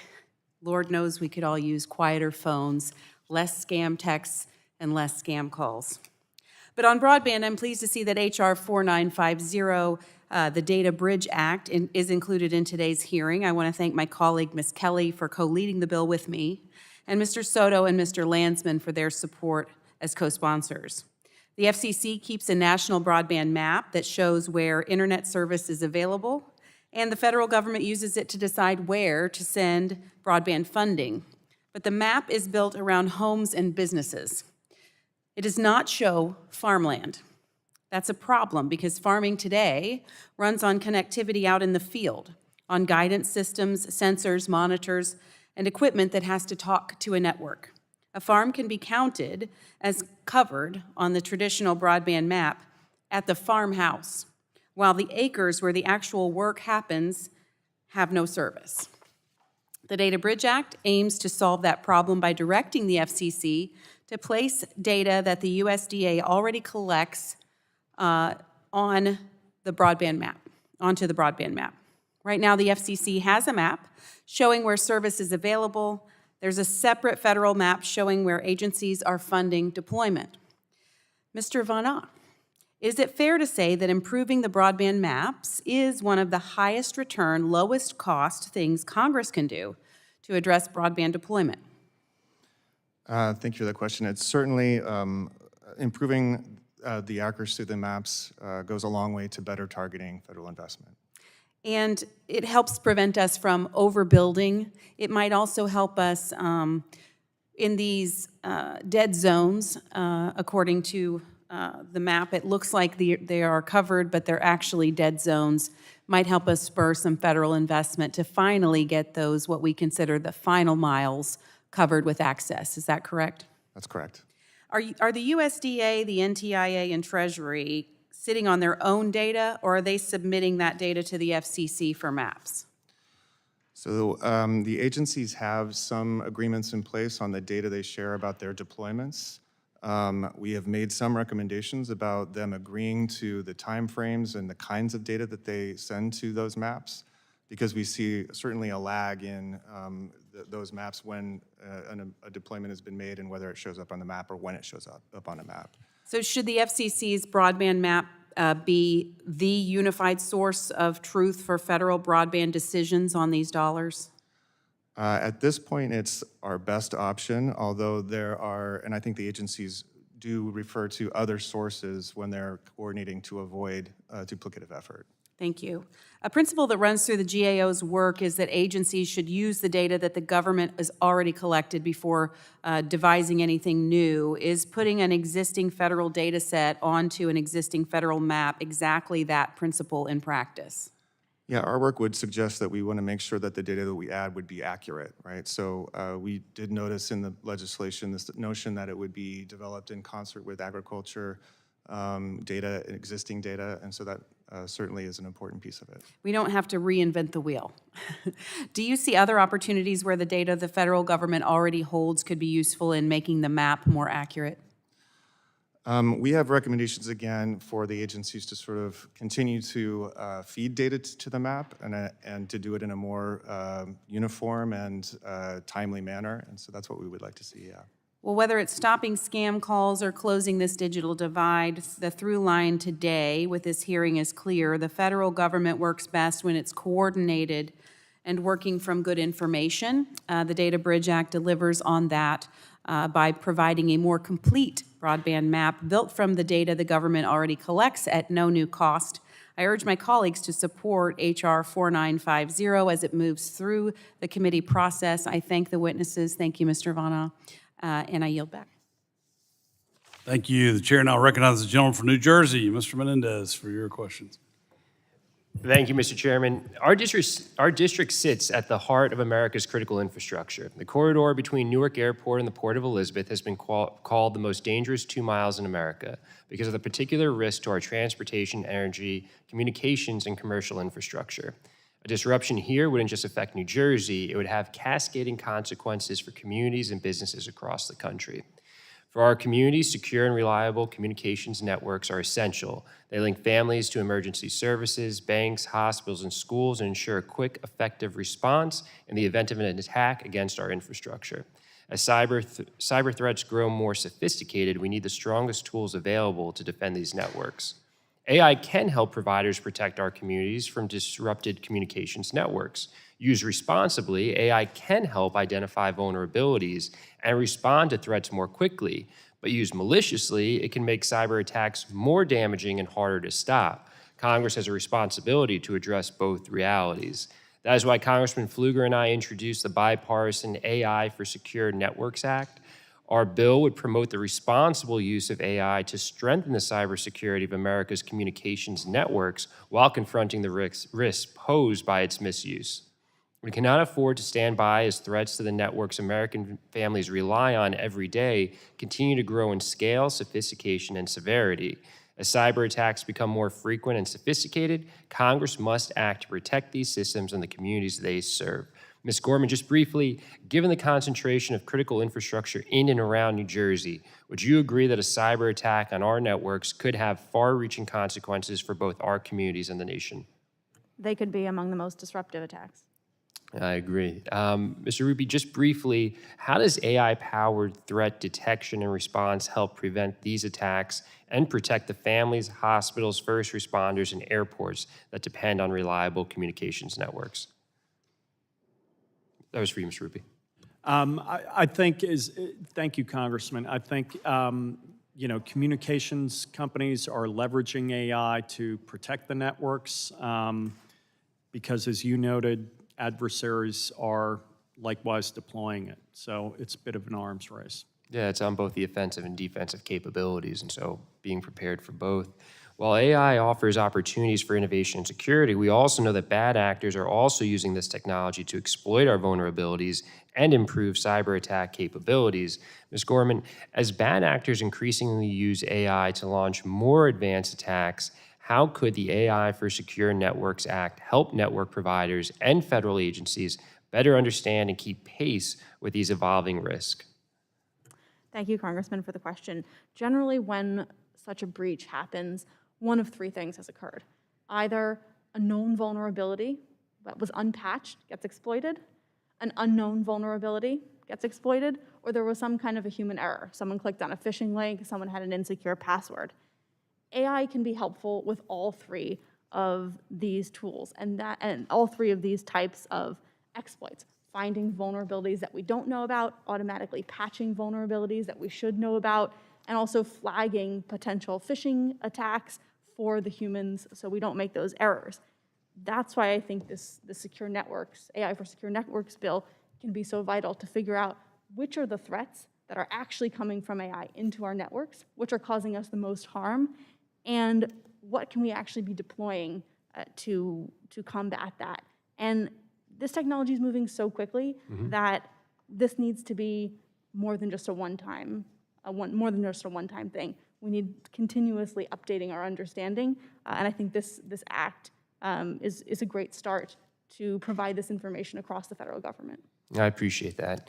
Because American families should not have to worry that a cyber attack could cut them off from emergency services or the people they love. Our networks are too important and the stakes are simply too high for Congress not to act. I'm proud that this committee is advancing bipartisan solutions to strengthen these systems, protect families, and keep communities across the country connected. Thank you, Chairman, and I yield back. The gentleman yields. Now I'll call on Representative McClellan for your 5 minutes. Thank you, Mr. Chairman.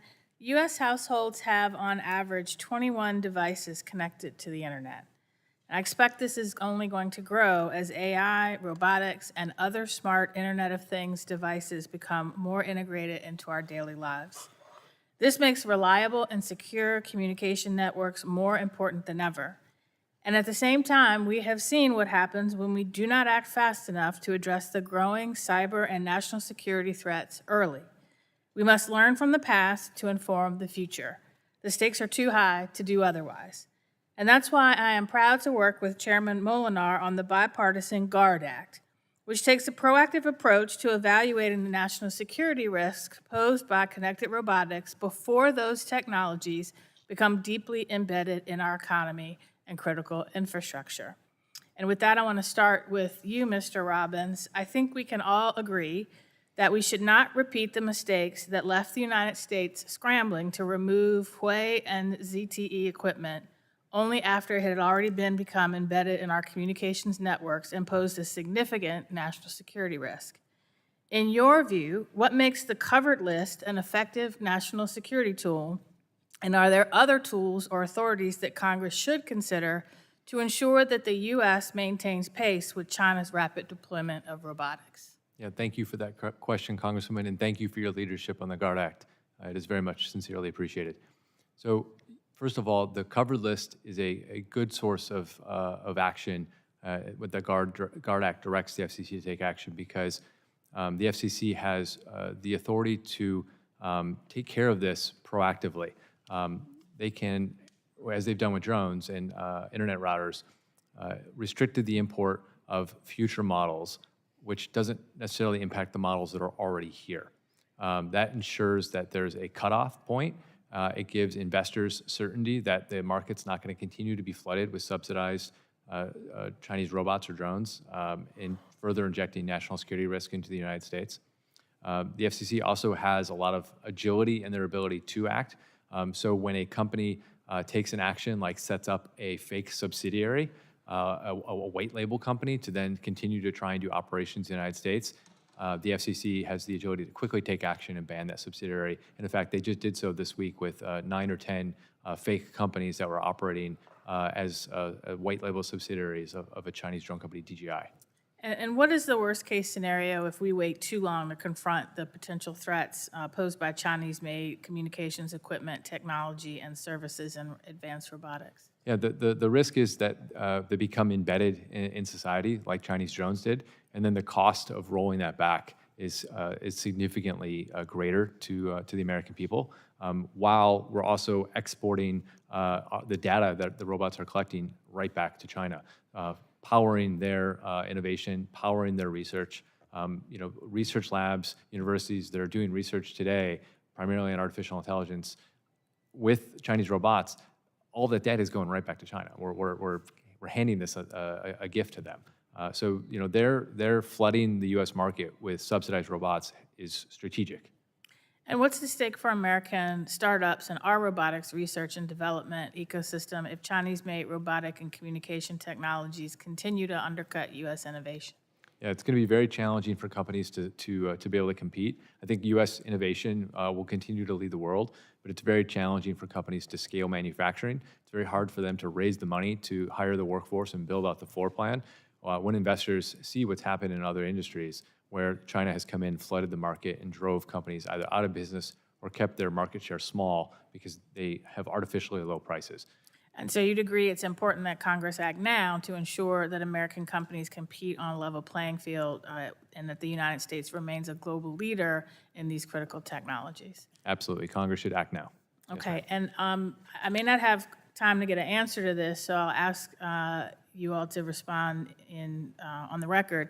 But, Ms. Gorman, you've seen, and I'm sure we've talked about already, the news that during the testing phase of OpenAI's GPT 5.6 and more powerful unreleased models, their ability to break out and go rogue. This is an unprecedented event in which AI acts outside of its directives and could become more commonplace. So what safeguards should we be looking at so that the very technology that we're using to protect our critical infrastructure works for us and not against us? happy to answer more fully, but essentially this is the question of model alignment and making sure that we assess models for alignment before deploying them in critical infrastructure is vital.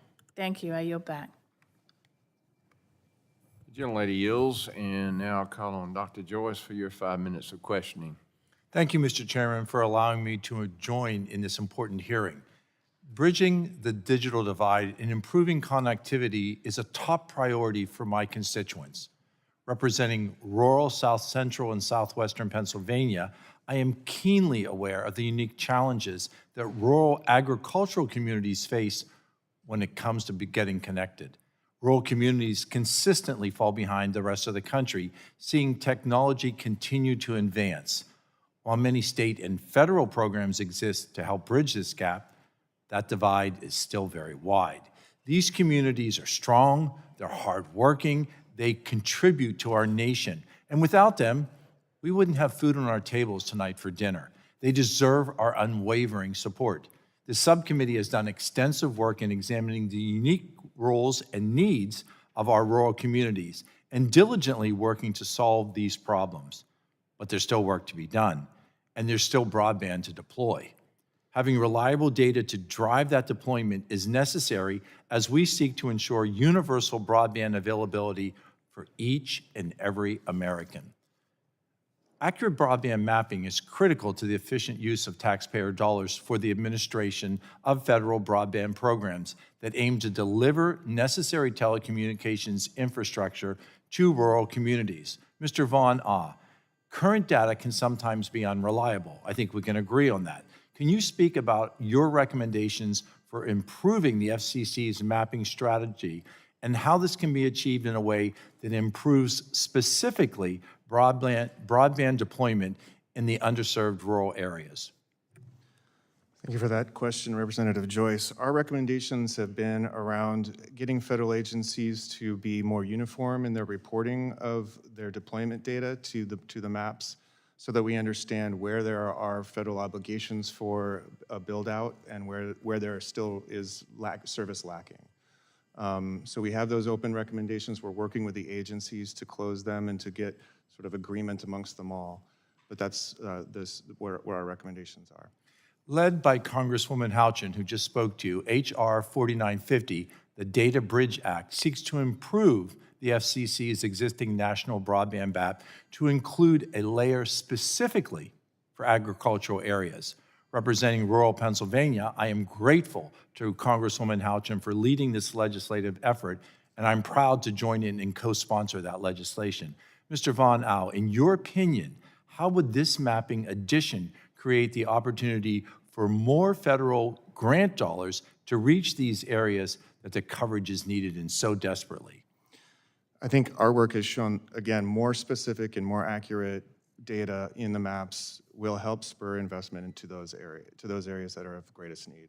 Do you have, Mr. Van Al, do you have any other suggestions for this subcommittee as we continue to work towards closing that digital divide completely?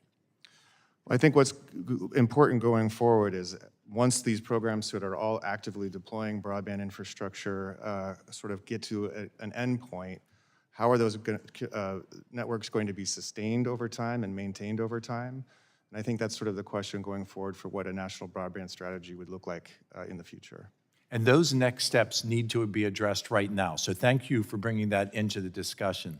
We recognize that critical resources for rural communities, such as precision agriculture, telemedicine, and even the ability to call 911, require dependable and reliable connectivity.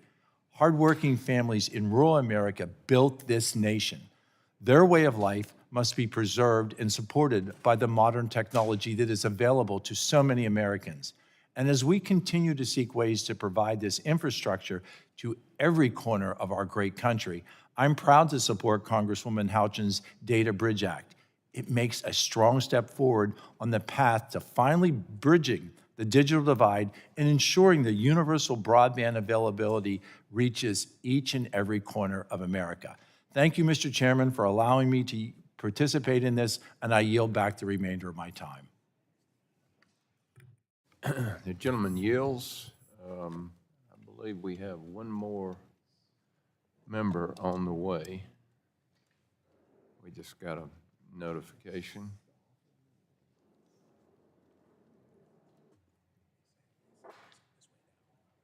He's on his way in.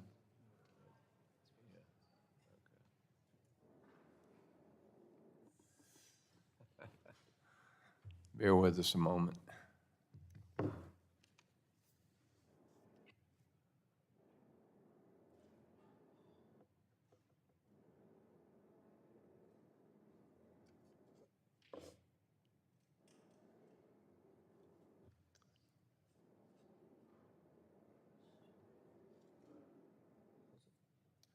Okay. All right. Well, I'm sorry, Mr. Obanoff is not going to be able to.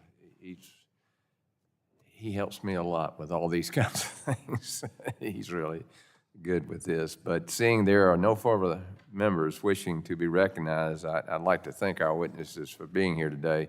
You pointed out a lot of things we got to get done. We got to get to work on, and I thank you for sharing that with us and helping us to deal with these many issues that we have with technology and communications and everything else. I ask unanimous consent to insert in the record the documents included on the staff hearing documents list. Without objection, so ordered. I remind members they have 10 business days to submit questions for the record, and I ask the witnesses to respond to those questions promptly. Members should submit their questions by the close of business on August 5th, 2026. And without objection, the subcommittee is adjourned. Thank you. Good job.